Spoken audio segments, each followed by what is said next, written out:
Assalamualaikum warahmatullahi wabarakatuh. Di sini kami akan mempresentasikan proyek UAS kami. Kenalkan, nama saya Ray Valentino Pradana dengan NIM 210103033 dan teman saya. Nama saya Stefanus Chandra Dewanta Putra dengan NIM 210103037. Selanjutnya, tujuan dari pembuatan video ini adalah untuk memenuhi persyaratan ujian akhir mata kuliah pemrograman Web 2 yang diampu oleh Bapak Muhammad Muhtarom, SE, Eskom, Mkom. Semoga video ini bisa bermanfaat bagi pelajar, mahasiswa, dan masyarakat. Selanjutnya, yang pertama akan dimulai dari proses pembuatan database dan tabel-tabel yang digunakan. Langkah baiknya pertama kita sebelum membuat database yaitu membuka SAMPP Control Panel yang itu menyalakan Apache dan MySQL. Lalu selanjutnya akan ke web localhost DP Maria kita. Lalu kami membuat database bernama data siswa dan menggunakan 4 tabel, yaitu tabel guru, mapel, nilai, dan siswa. Yang masing-masing tabel tersebut memiliki field. Pertama dari tabel guru memiliki field NIP,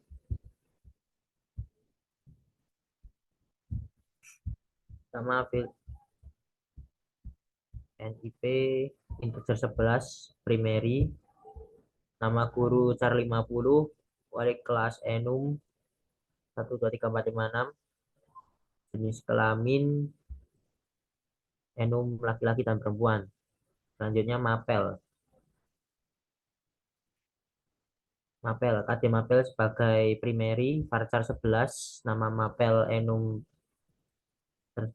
yang ada di layar tersebut. Lalu NIP sebagai indeks integer 11. Selanjutnya nilai. Nilai memiliki 9 field, yaitu yang pertama ID nilai yang menjadi primary key, yang berjenis integer 11, dan NIS menjadi indeks integer 11. Lalu KD Mapel menjadi indeks varchar 11, nilai P integer 3, nilai K integer 3, UTS integer 3, UAS integer 3, semester, enum, ganjil dan genap, tapel, varchar 11. Selanjutnya siswa. Tabel siswa memiliki 7 field. Yang pertama NIS sebagai primary, integer 11, nama siswa char 50, kelas enum 1, 2, 3, 4, 5, dan 6. Yang keempat, jenis kelamin enum laki-laki dan perempuan. Yang kelima, tempat lahir char 30. Yang keenam, tanggal lahir date. Yang ketujuh, alamat dan varchar.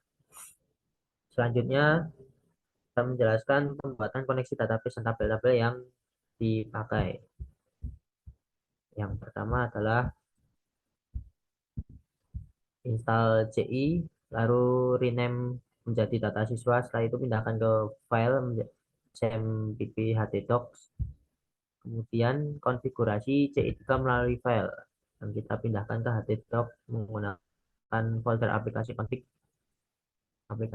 melalui tag editor yang kita gunakan. Karena di sini kita menggunakan Visual Studio Code, maka akan selanjutnya langkah pertama adalah buka file autoload.php. Konfigurasi ini atau file ini bertujuan untuk menentukan sumber daya apa yang akan di load secara otomatis. Yang pertama dari file autoload library, itu berisi database yang digunakan untuk memanggil database.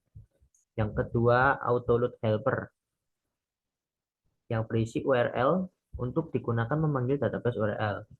Yang ketiga adalah autoload model, berisi nama file model yang digunakan untuk memanggil daftar CI model yang dibuat. Selanjutnya dua file config. Pada file konfigurasi config.php berisi konfigurasi secara umum mengenai CI. Config base URL.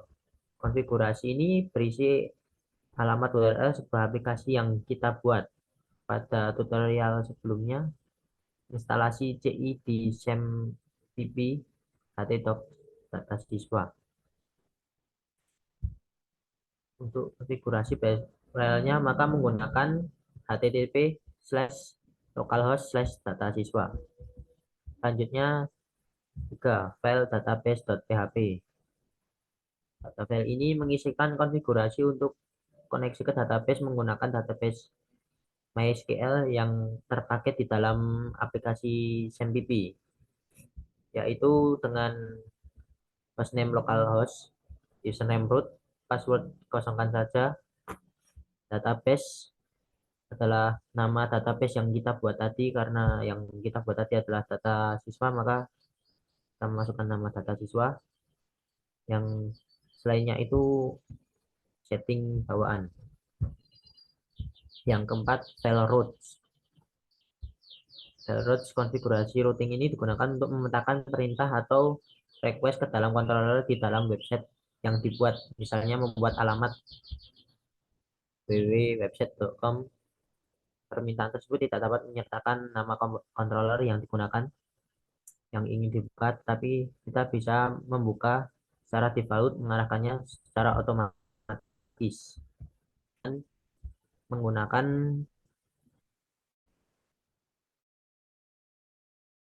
default controller home. Artinya secara default semua permintaan tidak akan menyertakan kontrolnya, akan diarahkan membuka controller home, sehingga saat alamat localhost/data siswa dibuka secara otomatis akan membuka localhost data siswa/home.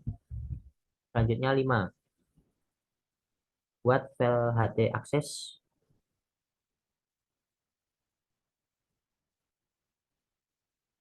Htaccess ini bertujuan berfungsi memberikan perlindungan kata sandi saat ada yang ingin mengakses website, direktori, atau halaman. Mengubah pengaturan default pada halaman indeks direktori tertentu, melakukan redirecting ke halaman atau website lain. Yang keenam, buat file controller.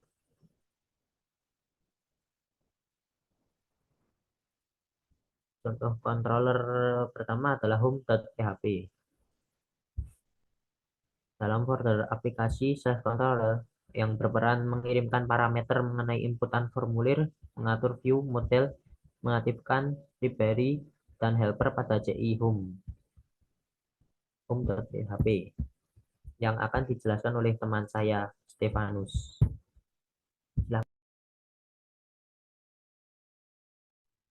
Terima kasih Mas Rey. Selanjutnya saya akan menjelaskan tentang implementasi dari website kami yang kami buat, yaitu sistem penilaian siswa. Untuk input datanya, saya akan menjelaskan dari tampilan input data. Alangkah lebih baiknya terlebih dahulu kita buat untuk file view-nya yang isinya yaitu file untuk input data siswa seperti ini. Yang terdapat inputan tipe-tipe dari tipe NIS-nya itu number, untuk tipe nama yaitu text, untuk kelas kita jadikan sebagai selection option. Option berbagai pilihan value kelas dari kelas 1, 2, 3, 4, 5 sampai 6. Kemudian untuk jenis kelamin juga sama, kita beri opsi laki-laki dan perempuan. Dan untuk tempat lahir juga sama, tempat lahir yaitu untuk tipe teks, dan untuk tipe data alamat yaitu data tipe data tanggal lahir, yaitu kita pakai date, yaitu untuk tanggal, bulan, dan tahun. Untuk alamat kita pakai tipe data teks. Lalu kita buat untuk button untuk menyimpan dan mereset. Kemudian untuk guru pun sama juga, bersama juga dengan siswa dan nilai, menilai. Di sini saya akan mencoba untuk menginputkan NIS dari tambah data siswa itu satu-satu. Nama itu Yeremia Adi, kelas 3, jenis kelamin laki-laki, lahir Arjo, dan tanggal lahirnya di sini saya ada saja ya. Terus alamat, simpan. Nah, simpan nanti akan mengarahkan ke penampilan ini. Untuk proses tambah datanya sebagai berikut, kontrolernya seperti ini. Nah, ini juga untuk tampilan tambah siswa dan tambah guru dan tambah nilai seperti ini. Ambil dari CM model yang fungsinya untuk create, read, update, dan delete, memanggil database query. Prosesnya seperti ini. Ambil dari CM model ini dari function proses tambah data yang isinya data variable data array tersebut yang kita input lalu kita tambahkan ke database melalui tabel mapel siswa, guru, dan nilai.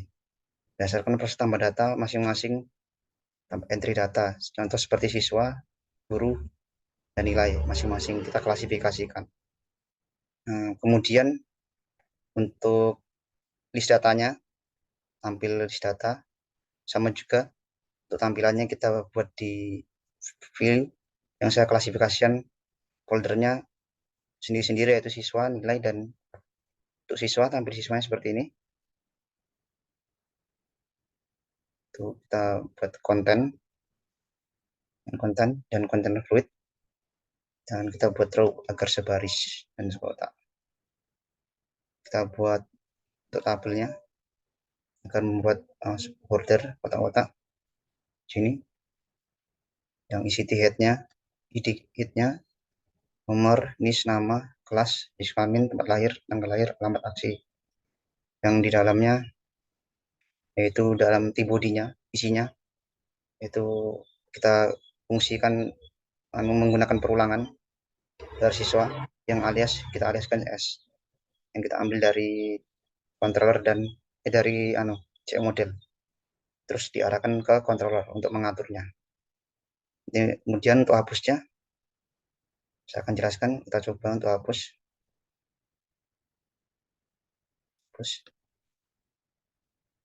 Oke, ya, udah hapus. Di sini untuk controllernya seperti ini yang mengatur untuk menghapus sebuah data. Kita bagi fungsinya dari where, value, parameter dari where, value, dan tabel. Sini untuk kondisinya untuk siswa, jika sudah menghapus nanti akan kembali ke tabel siswa, fungsi tampil siswa. Dan guru pun juga sama dan nilai juga. Untuk M siswanya seperti berikut. Siswanya, fungsi untuk insertnya dan hapus.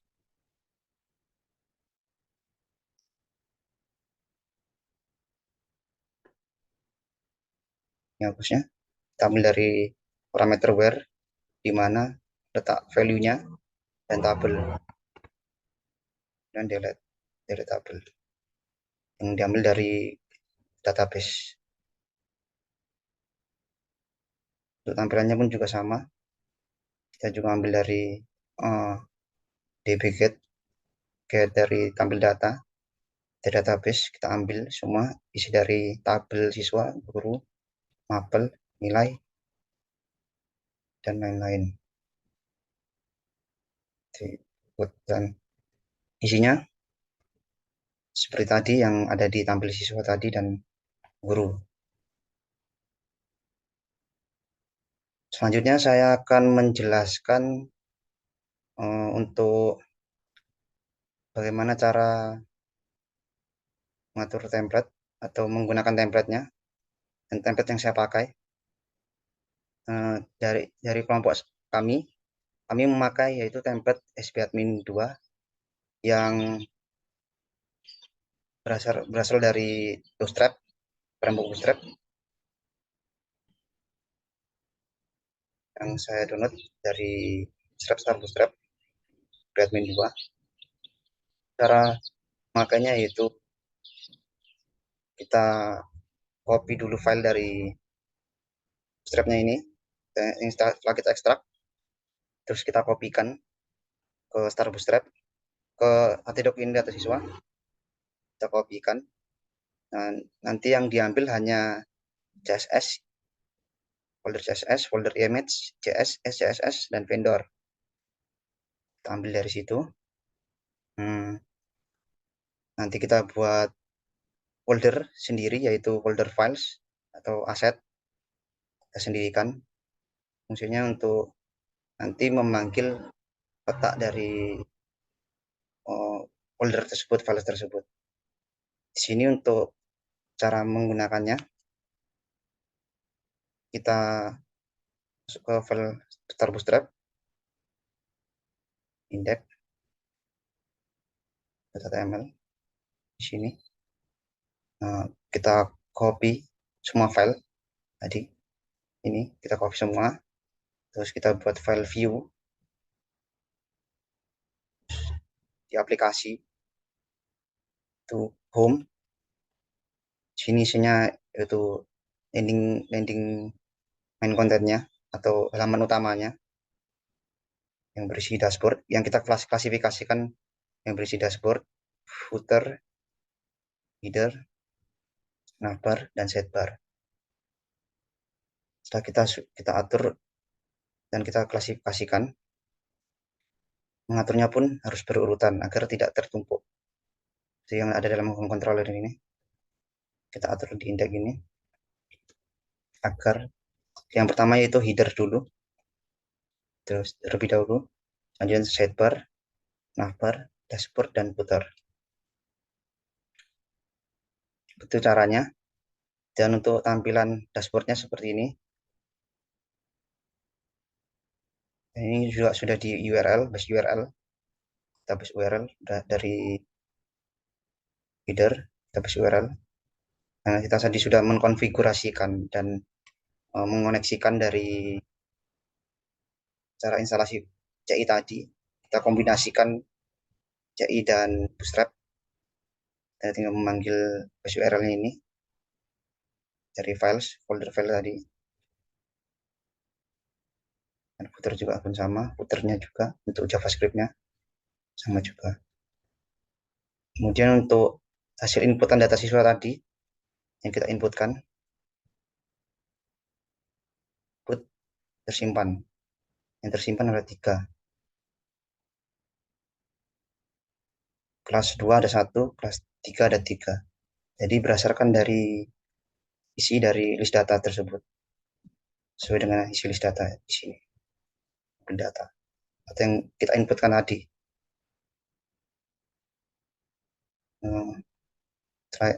Untuk perhitungan dari jumlah siswanya, kita buat parameter di sini di model siswa. Model sini. Itu kita bagi dan kita klasifikasikan untuk kelas 1, kelas 2. Kita menggunakan select like berdasarkan 1. Kita ambil dari 1 dan selanjutnya 2 dan sampai 6. Kita klasifikasikan untuk per kelasnya. Dan kita ubah menjadi number, menjadi jumlah.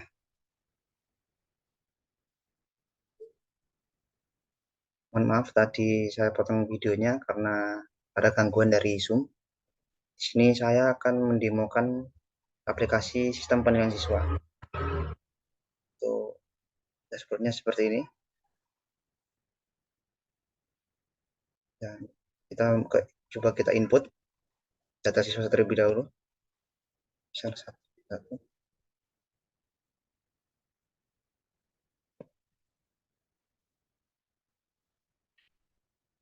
Untuk nama itu untuk kelas 3 kambing laki-laki lahir Sukarjo. Untuk alat kita inputkan, simpan, di bawah ini. Dan ini juga bisa di search berdasarkan niche. Contoh ya. Dari bawaan dari kita manggil dari aplikasi apa dari folder the files dari framework Bootstrap untuk data tabelnya, aset-asetnya. Kemudian untuk kita input data guru NIP. Kita lihat dulu untuk NIP-nya sudah terinput. Kita input data guru NIP 111. Untuk nama kita karang saja ya. Kita karang saja.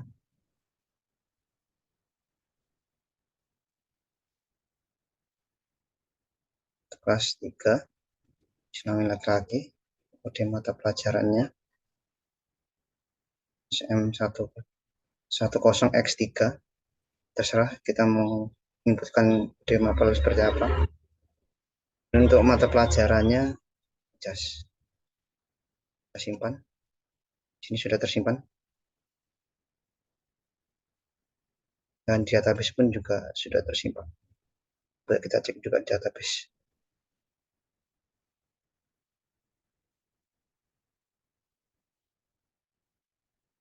Cek dulu untuk siswa tadi ya, untuk siswa tadi sudah tersimpan. Untuk guru juga tersimpan. Kemudian saya coba untuk mengisi data nilai, isi data nilai. Apa?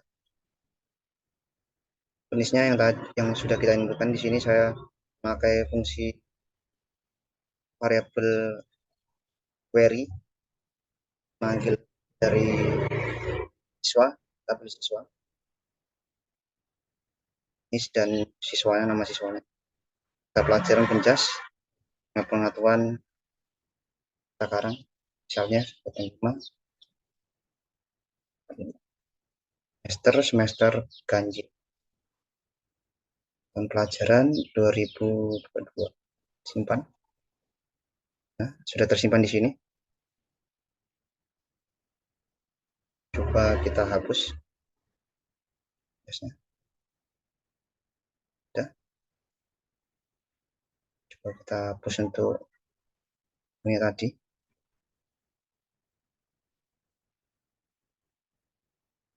Bisa. Nah, kita menuju ke tampilan dashboard. Bisa juga lihat home sini. Nah, tadi kan 3 untuk kelas 3 jumlahnya. Sekarang sudah bertambah berdasarkan jumlah siswanya yang diinput. Aplikasi ini juga bisa digunakan untuk mendata atau menilai siswa-siswa di sekolah dasar. Untuk lebih lanjutnya akan ditutup oleh Mas Ray. Tempat saya persilakan. Terima kasih Mas Stefanus atas penjelasannya. Mungkin cukup sekian dari presentasi kami. Kurang lebihnya mohon maaf. Assalamualaikum warahmatullahi wabarakatuh.